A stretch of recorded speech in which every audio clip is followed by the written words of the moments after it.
नमस्कार, A to Z immigration updates में आपका स्वागत है। आज का न्यूज टॉपिक ऑस्ट्रेलिया इमिग्रेशन को लेकर चिंतित दोस्तों के लिए बहुत खास है। ऑस्ट्रेलिया से इमिग्रेशन एस्पिरेंट्स के लिए एक बहुत ही अच्छी खबर आ रही है।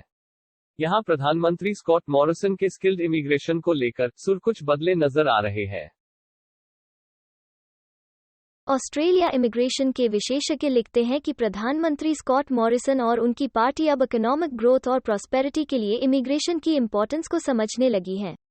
टेम्पररी एंट्रेंस को केवल 1 साल पहले घर जाने के लिए कहने वाले और मिग्रेंट्स को ज्यादा भीड़ बता के कम करने के लिए माइग्रेशन प्रोग्राम सीलिंग को लो करने वाले स्कॉट मॉरिसन अब कह रहे हैं कि उन्हें तेजी से उभरती हुई स्किल शॉर्टेजेस को भरने के लिए कोविड के बाद के टाइम में टेम्पररी माइग्रेशन में सुधार करने और ध्यान देने की आवश्यकता है। इमिग्रेशन के लिए मिनिस्टर एलेक्स हॉक का यह मानना है कि इमिग्रेशन प्रोग्राम से ऑस्ट्रेलिया का बड़ा हिस्सा क्राइसिस से रिकवर हो सकता है, और ट्रेजरर जोश फ्राइडेनबर्ग के अनुसार ऑस्ट्रेलिया के पास पूरी दुनिया के स्किल्ड और हाईली क्वालिफाइड लोगों को अट्रैक्ट करने का अवसर है। प्राइम मिनिस्टर द्वारा टेम्पररी एंट्रेंस को घर जाने या बस्ट कंजेस्शन के लिए इमिग्रेशन की कटौती का अब कोई मतलब नहीं होने के साथ जूलियन लेसर ने कहा कि ऑस्ट्रेलिया को उन स्किल्ड माइग्रेंट्स को रिप्लेस करने की जरूरत है जिन्होंने महामारी में ऑस्ट्रेलिया को छोड़ दिया था।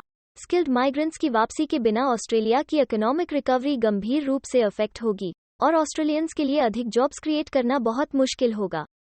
क्यों बदले स्कॉट मॉरिसन के इमिग्रेशन को लेकर विचार? कोई यह यकीन नहीं करेगा कि हाल ही में किए गए लॉकडाउन और माइग्रेशन प्रोग्राम की एनुअल सीलिंग को 30,000 करने से वाकई में भीड़ में कटौती हुई है और इससे इमिग्रेशन से रिलेटेड समस्याओं में कोई सुधार आया है। इमिग्रेशन काउंट को बढ़ाने के मॉरिसन सरकार के सुझाव के पीछे 5 मुख्य कारक कुछ इस तरह से है। 2017 से 18 में एम्प्लॉयर स्पॉन्सर्ड माइग्रेशन में पीटर डटन के किए गए चेंजेस पर हर तरफ से ऑस्ट्रेलियन एम्प्लॉयर्स ने गुस्सा जाहिर किया है। एजड केयर पर रॉयल कमीशन ने रेकमेंड किया कि एजड केयर डिलीवरी और लार्जर एजड केयर पॉपुलेशन की बढ़ती मांगों को पूरा करने के लिए क्वालिफाइड एजड और हेल्थ केयर स्टाफ की संख्या में बहुत ज्यादा बढ़ोतरी की आवश्यकता है। यह पॉसिबल नहीं है कि अधिक ऑस्ट्रेलियंस को ट्रेन करके यह ग्रोथ पूरी की जा सके। एग्रीकल्चरल और इंटरनेशनल टूरिज्म इंडस्ट्रीज की तरफ से उनकी वर्कफोर्स और संबंधित प्रॉब्लम्स का समाधान करने का बहुत बड़ा दबाव है। यूनिवर्सिटीज के स्टाफ की संख्या में भारी गिरावट के कारण यूनिवर्सिटीज भी दबाव में है। बहुत से यूनिवर्सिटी स्टाफ मेंबर्स ने इंटरनेशनल स्टूडेंट्स से रेवेन्यू में भारी गिरावट के बाद अपनी नौकरी खो दी है और यूनिवर्सिटीज को जॉबकीपर तक पहुंच प्रदान नहीं करने के सरकार के फैसले ने समस्या को और गंभीर बना दिया है। ऑस्ट्रेलियाई ट्रेजरी की चेतावनी के अनुसार अगले 10 से 20 साल में ऑस्ट्रेलिया की बुजुर्ग आबादी के और बढ़ने से रियल इकोनॉमिक ग्रोथ को डिलीवर करना इम्पॉसिबल हो जाएगा। नेट ओवरसीज माइग्रेशन पर ट्रेजरी की सलाह।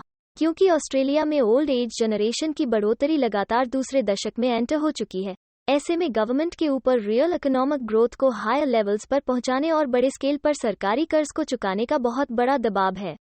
ऑस्ट्रेलियन ट्रेजरी ने मॉरिसन गवर्नमेंट को इन सब चुनौतियों के बारे में चेताया है। करंट गवर्नमेंट का कर्ज हमारी पॉपुलेशन एजेस के अनुसार पर कैपिटा इनकम में महत्वपूर्ण गिरावट के लिए नहीं है, न ही हेल्थ, एजड केयर और पेंशन बजट के लिए उम्र बढ़ने की लागत के लिए है। यह उच्च आय वाले लोगों के लिए टैक्स डिडक्शन के 3rd राउंड की हाई इनकम अर्नर्स को भी नजरअंदाज करता है, जो अभी तक लागू नहीं किए गए हैं।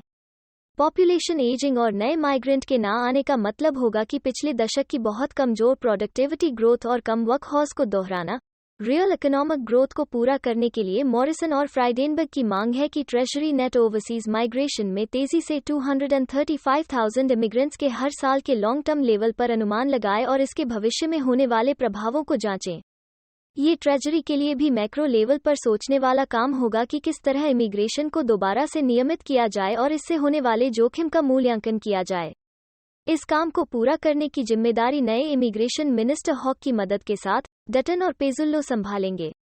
जल्दी ही आपको 2021 के बजट और इंटरजेनरेशनल रिपोर्ट में इस विषय पर ज्यादा जानकारी और मॉरिसन के इमिग्रेशन के लेकर बदले सुर सुनने को मिल सकते हैं। हमें उम्मीद है कि आपको हिंदी भाषा में इमिग्रेशन रिलेटेड सही जानकारी पहुंचाने की हमारी यह कोशिश आपको पसंद आ रही होगी। कृपया कमेंट्स में अपने सजेशंस और फीडबैक जरूर दें। हमें सपोर्ट करने के लिए हमारे चैनल को लाइक, शेयर और सब्सक्राइब करना मत भूलिएगा। और हाँ, बेल आइकन को भी दबा दीजिए। अपना कीमती समय देने के लिए एक बार फिर से धन्यवाद। एक अन्य वीडियो के साथ जल्दी ही आपसे दोबारा मुलाकात होगी।